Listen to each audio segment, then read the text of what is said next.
मध्य प्रदेश के मंदसौर में थोड़ी सी ही बारिश ने मंडी प्रशासन की पूरी पोल खोल दी है। मध्य प्रदेश के मंदसौर से सिस्टम की लापरवाही की एक बार फिर तस्वीर सामने आई है।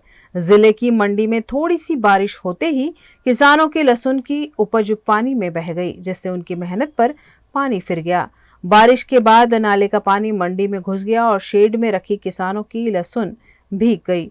इससे उपज की गुणवत्ता खराब हो गई और किसानों को आर्थिक नुकसान उठाना पड़ा।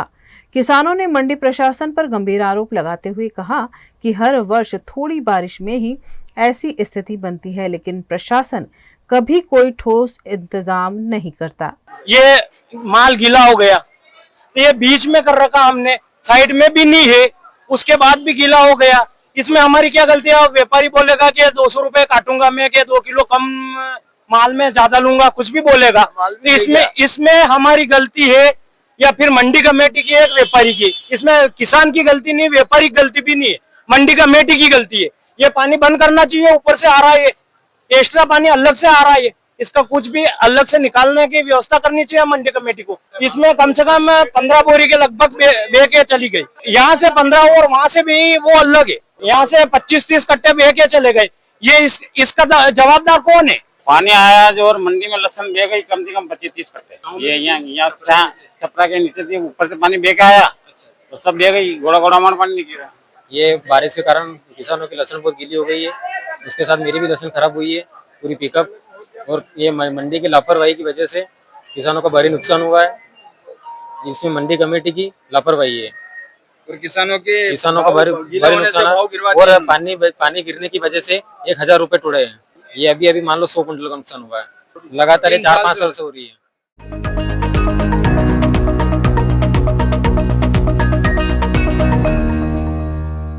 गुजरात में ग्राम पंचायत के चुनाव के वोटों की गिनती हो रही है। अरवली में भी बरसाती माहौल के बीच ग्राम पंचायत चुनाव की मतगणना की गई। अरवली की 116 ग्राम पंचायत के लिए 6 केंद्रों पर मतगणना की गई। मोडासा की 32 ग्राम पंचायत के लिए इंजीनियरिंग कॉलेज में मतगणना की गई। इस मौके पर चुस्त पुलिस बंदोबस्त भी देखने मिला। मतगणना को लेकर बरसाती माहौल में भी समर्थकों में उत्साह देखने मिला। जी, आज कुल 116 सरपंचना उम्मीदवारों અને 132 સભ્યના ઉમેદવારોના ભાવિ અહીંયા નિશ્ચિત થવાના છે અને અંદર શાંતિપૂર્ણ રીતે મતગણતરીની પ્રક્રિયા ચાલુ છે। તમામ મતગણતરી સ્ટાફ, અમારા આરઓ, એઆરઓ તમામ શાંતિપૂર્વક રીતે આ પ્રક્રિયાને પૂર્ણ કરી રહ્યા છે।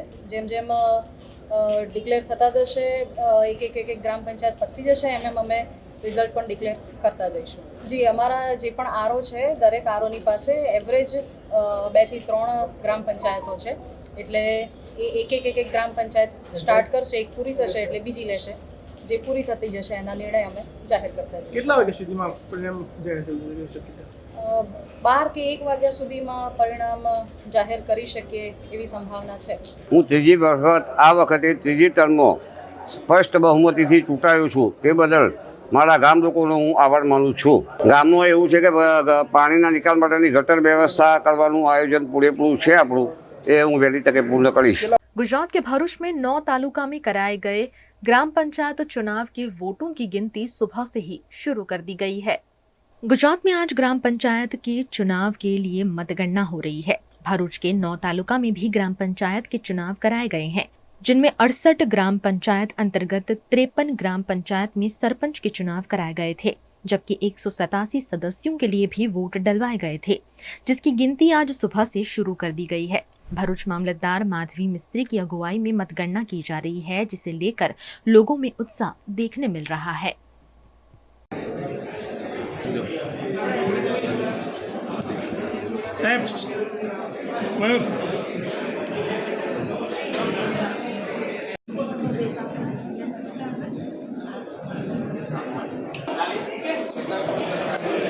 गुजरात के वडोदरा के कई तालुका में भी ग्राम पंचायत के चुनाव कराए गए थे, जिसकी गिनती सुबह से ही शुरू कर दी गई है।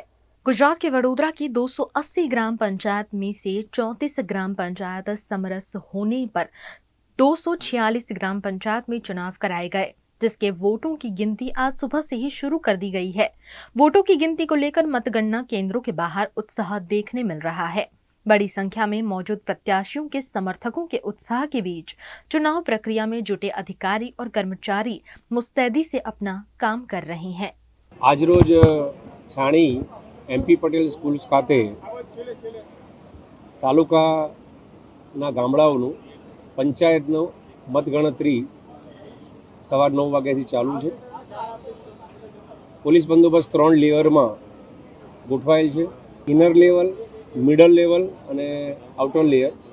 ઇનર લેવલની અંદર જે મતપેટીઓ હોય છે એનું SRP ના જવાનોથી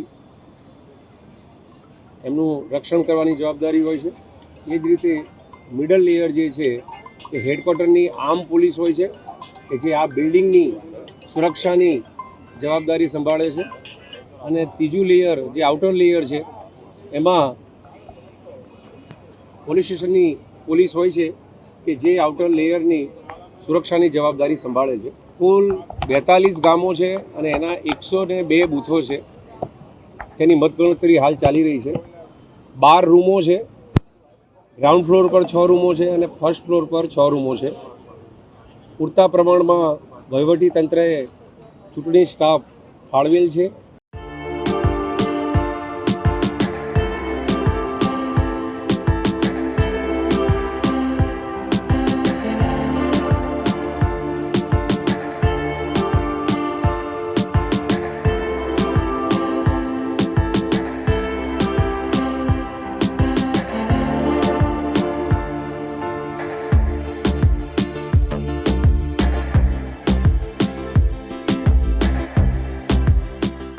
भारत ले रहा है इलेक्ट्रिक अंगड़ाई। क्यों ना हम साथ चले, साथ चले, साथ बढ़े, साथ बढ़े, देश मेरे, देश मेरे।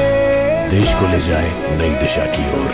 आपका जॉय, भारत का जॉय। વડોદરાના ઘણા વિસ્તારો જેમ કે અકોટા, માંજલપુર, અલકાપુરી, મકરપુરા વગેરે વગેરે વિસ્તારોના લોકો ચિંતામાં છે। આ ચિંતાનું કારણ છે વડોદરાના લોકોમાં વધતી ઈર્ષા। જી હા, અને આ ઈર્ષાનો સ્ત્રોત છે તરસાલી એરિયામાં આવેલ રેઝિડેન્શિયલ પ્રોજેક્ટ દર્શનમ પ્લેસ। ઘણી બધી એમિનિટીઝથી ભરપૂર આ 2 અને 3 BHK પ્રોજેક્ટ બની ગયો છે નવા ઘર શોધવાવાળા લોકો માટે એક અનોખો અવસર।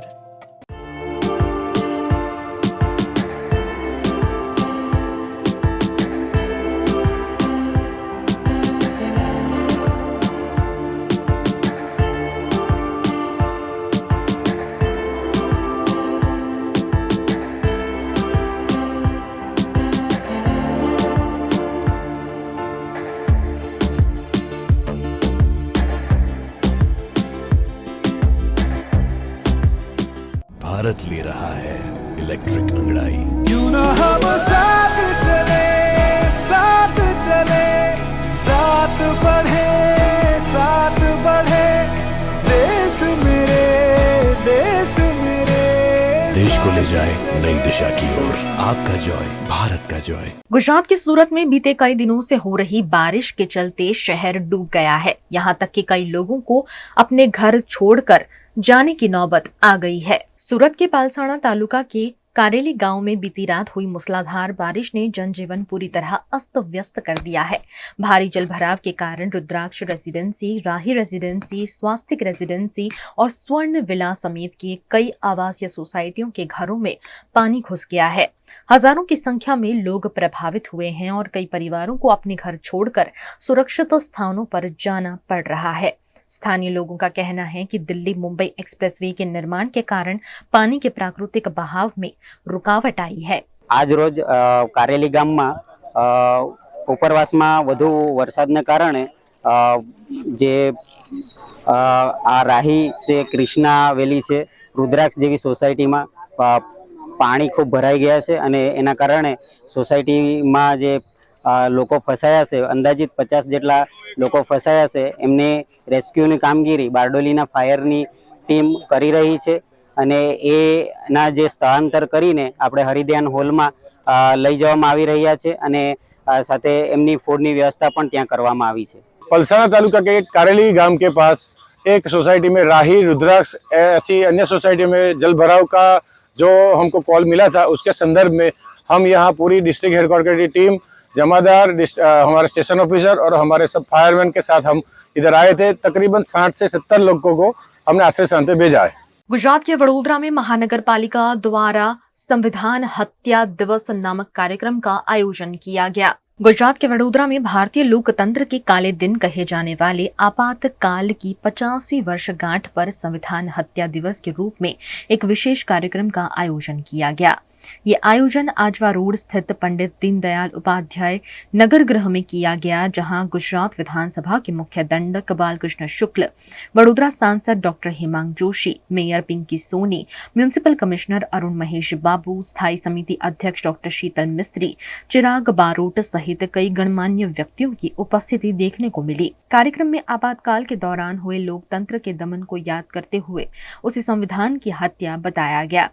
वक्ताओं ने इस दिन को देश के लोकतांत्रिक मूल्यों पर प्रहार के रूप में याद किया और युवाओं को जागरूक रहने का संदेश दिया। इस मौके पर गुजरात के मुख्यमंत्री भूपेंद्र पटेल ने वर्चुअली लोगों को संबोधित किया। आज का दिन यानी 25 जून से 50 साल पहले जब देश के तत्कालीन प्राइम मिनिस्टर इंदिरा गांधी जी द्वारा देश में इमरजेंसी लगाई गई थी। 25 जून 1975 को लगाई गई इमरजेंसी 21 महीने तक चली थी। आज जब हम गर्व से कहते हैं भारत देश ये विश्व की सबसे बड़ी लोकशाही है, तो ऐसी लोकशाही का हत्या और वो भी सिर्फ और सिर्फ अपने लाभ के लिए करने वाले कांग्रेस पार्टी के प्राइम मिनिस्टर, उन सभी को भारत की जनता कभी माफ नहीं करेगी।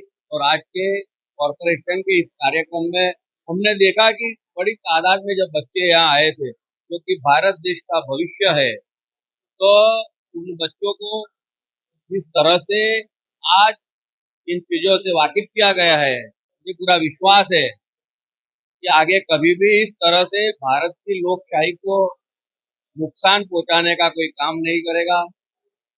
और इसके साथ हम जब कहते हैं कि मीडिया ये लोकशाही की चौथी जागीर है, उसको भी जो नुकसान हुआ था वो नुकसान से परे होकर आगे कभी भविष्य में ऐसी बात न हो, इसके लिए हम सभी कटिबद्ध हैं। बंधारण हत्या दिन इमरजेंसी के वो 50 साल पहले जब सिर्फ और सिर्फ तत्कालीन प्रधानमंत्री इंदिरा गांधी जी के द्वारा खुद की सत्ता बचाने के लिए बंधारण का गला घोट दिया गया, और इस बंधारण की हत्या को बचाने के लिए, उसको बंधारण का संरक्षण करने के लिए उस समय पे कई सारे नेताओं जैसे कि जयप्रकाश नारायण जी, अटल बिहारी वाजपेयी जी, हमारे मुरली मनोहर जोशी जी और कई सारे वैसे नेता, उन लोगों ने साथ में मिलकर इस इमरजेंसी के काले दौर में देश के मूल्यों को बचाने का जो प्रयास किया, उसको भी आज यहाँ पे सबके सामने रखने का अवसर मिला। और आदरणीय वडाप्रधान श्री नरेंद्र भाई मोदी जी के द्वारा मुख्यमंत्री के समय से और उससे भी पहले इमरजेंसी में जब वो आरएसएस के सामान्य कार्यकर्ता होते थे, तब भी उन्होंने किस प्रकार से इमरजेंसी को बचाने के प्रयत्न किए, उसको लेकर भी बात हमने यहाँ पे रखी है। और संविधान हत्या दिन आज हम सब ने मिलकर यहाँ पे उसको ऑब्जर्व किया है। गुजरात के कच्छ में 22 जून को हुए ग्राम पंचायत चुनाव की वोटिंग की गिनती सुबह से ही शुरू हो गई है। कच्छ जिले में 129 ग्राम पंचायत चुनाव के बाद आज सुबह 9 बजे से मतगणना का कार्य शुरू हो चुका है। जिले के 9 तालुका मुख्यालयों पर मतगणना शांतिपूर्ण माहौल और कड़ी पुलिस बंदोबस्त के बीच चल रही है। भुज तालुका की 21 ग्राम पंचायतों की मतगणना भुज के लालन कॉलेज में शुरू हुई है, जहां कॉलेज के 13 कमरों में मतगणना का कार्य प्रशासन की निगरानी में किया जा रहा है। मतगणना प्रक्रिया में करीब 150 प्रशासनिक कर्मचारी जुटे हुए हैं। इस चुनाव में कुल 1662 उम्मीदवारों की किस्मत का फैसला होने जा रहा है। कच्छ जिले के अंदर 129 गांव में जो ग्राम पंचायत का इलेक्शन चालू है। अब अभी मौजूद है गुजरात के कच्छ में जो लालन कॉलेज है, वहाँ पे स्थित है। लोगों का भारी भीड़ देखने को मिला है। आप सीधी तस्वीरें दिखाना चाहूँगा। यहाँ पे जो ग्राम पंचायत के जो लोग हैं वह भारी मात्रा में यहाँ पे जुड़ के आ गए और कहीं खुशी कहीं गम का माहौल भी देखने को मिल रहा है। तो अभी सरपंच हो या वार्ड का अभी रिजल्ट चालू है, मतगणना भी शुरू हो चुकी है, तो कहीं खुशी और कहीं गम का भी माहौल देखने को मिल रहा है।